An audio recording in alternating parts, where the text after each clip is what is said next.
आखिर क्यों श्री राम ने लक्ष्मण को दिया मृत्युदंड। रामायण में इस घटना का वर्णन आता है जब श्री रामचंद्र जी को न चाहते हुए भी अपने प्रिय अनुज लक्ष्मण को मृत्युदंड देना पड़ा।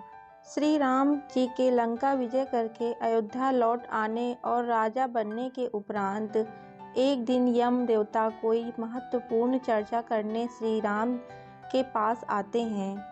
चर्चा शुरू होने से पहले वो भगवान राम से कहते हैं कि आप जो भी वचन देते हो उसे पूरा करते हो।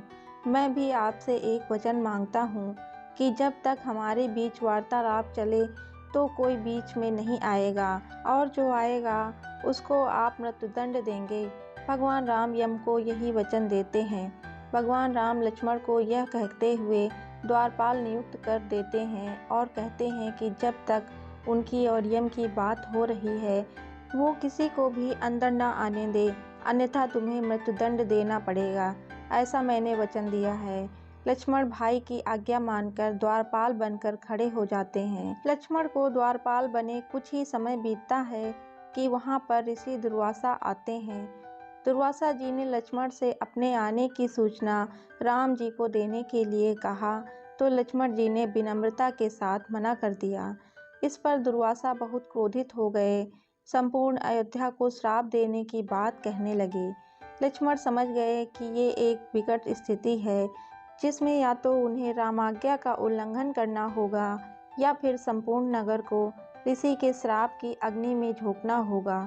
लक्ष्मण ने शीघ्र ही यह निश्चय कर लिया कि उनको स्वयं का बलिदान देना होगा ताकि वो नगर वासियों को ऋषि के श्राप से बचा सकें। उन्होंने भीतर जाकर ऋषि दुर्वासा के आगमन की सूचना दी। भगवान राम ने शीघ्रता से यम के साथ अपनी वार्तालाप समाप्त कर ऋषि दुर्वासा की आवभगत की, परंतु अब श्री राम दुविधा में पड़ गए क्योंकि उन्हें अपने वचन के अनुसार लक्ष्मण को मृत्युदंड देना था। वो समझ नहीं पा रहे थे कि अपने भाई को मृत्युदंड कैसे दें, लेकिन उन्होंने यम को वचन दिया था जिसे निभाना ही था। इस दुविधा की स्थिति में श्री राम ने अपने गुरु का स्मरण किया और कोई रास्ता दिखाने को कहा। गुरुदेव ने कहा कि अपने किसी प्रिय का त्याग उसकी मृत्यु के समान ही है, अतः तुम अपने वचन का पालन करने के लिए लक्ष्मण का त्याग कर दो। लेकिन जैसे ही लक्ष्मण ने यह सुना तो उन्होंने राम से कहा कि आप भूलकर भी मेरा त्याग नहीं करना। आपसे दूर रहने से तो यह अच्छा है कि मैं आपके वचन का पालन करते हुए मृत्यु को गले लगा लूं। ऐसा कहकर लक्ष्मण ने जल समाधि ले ली। तो ये थी आज की हमारी कहानी। उम्मीद है आपको ये कहानी अच्छी लगी हो। मिलते हैं एक नई कहानी के साथ। Thanks for watching. Please subscribe my channel.